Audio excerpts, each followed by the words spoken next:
Well, she knows it's not so. And in fact, I guess she said some pretty bad things over the years, but they know it's not so. What we're talking about very simply is the power of the people. We have such power because they believe in the Second Amendment, and there's such incredible voting strength, and that's what we talk about. And everybody knows that, and she knows that. But she's got all of her email scandals and all of the problems that they have, and they're trying to get out of them. They fully know it. Reflecting on yesterday with the Second Amendment, do you wish you could take that back, or is the media making a mountain out of a molehill? Well, I think it's already been reported that they're making a mountain out of a molehill, and people thought that actually it was handled very well. People were there. Rudy Giuliani today was all over the place saying he was there. He was actually in the room, and he was all over the place saying that that was really well said and perfectly said.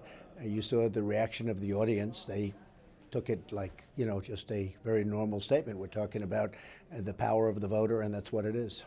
Rush Limbaugh says if a killer's father, like Mateen's dad, showed up at a Trump rally, the media would be all over you. It's true, 100%. Why the double standard? Rush is 100% right. He's also doing a great job, by the way, and I'm glad he got extended long. I mean, that was his option, but he is a fantastic guy. Rush is 100% right. If he was at our rally, it would be front page news all over the world. It would be a disaster. And they knew he was there because those seats behind, they're very prized seats, and only people with a certain level of contact get those seats. Although in Hillary's case, she doesn't draw too well, so I mean, maybe they're not so prized. But I think that in this case, Rush is 100% right. Polls can be all over the place right now. You're down in some key polls. The debates are coming up. Suspicion is that some of the Republicans on that organizing committee are not big fans of yours. Do you have veto power over the selection of moderators for those presidential debates? Well, we're going to. Obviously, we want a moderator that's going to be fair, and if we have a fair moderator, that's going to be wonderful. I look forward to the debates. We've had very good luck in the debates before, as you know. In the previous, I actually participated in 11 debates, and it was terrific. I really enjoyed it. So I look forward to the debates, but we certainly want to negotiate certain things, moderator being one of them.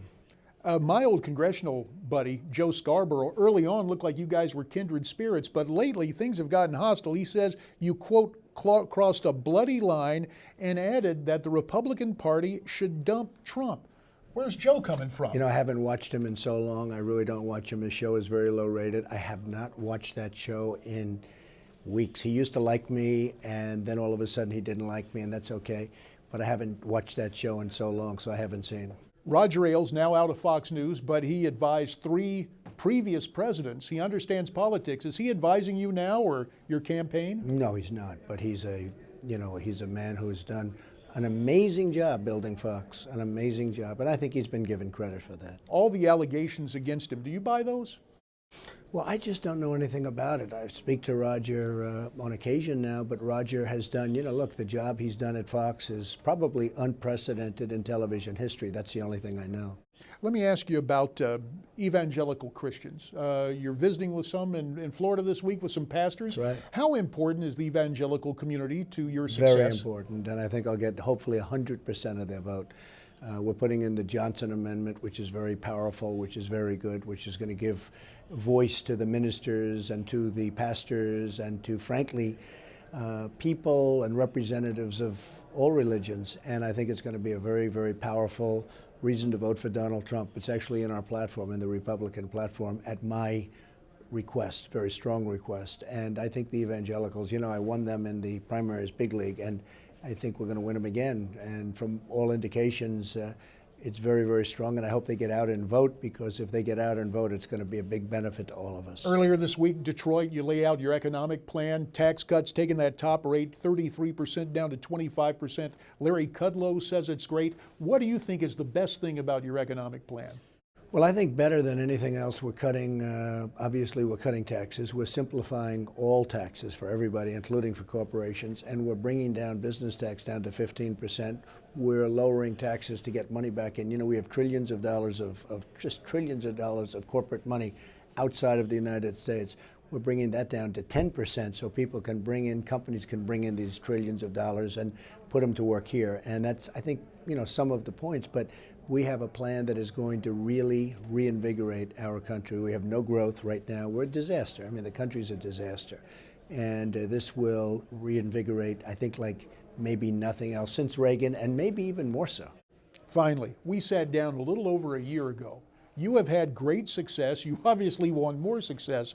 But looking back, what is the biggest lesson you have learned as a candidate for president? Well, I don't know if it's a lesson, but what I have done is I've seen how smart the American people are, because here I am sitting with you and I get the most unfair treatment, the worst treatment from the press. And they write about it. Actually, the press writes about how unfairly I'm treated and how harshly. A few people have said they've never seen anything like it. I mean, they'll take a very good story and make it a bad story, and the public gets it. And that's why I'm doing so well, and we're very close. As you know, the polls are getting very, very tight. And I think when we're finished, I think hopefully we'll have a big victory. Anything else we need to know before we let you go? Nothing whatsoever. Say hello to Chris. Donald Trump. Thank you. Thank you, sir. Thank you. Thank you very much. Appreciate it.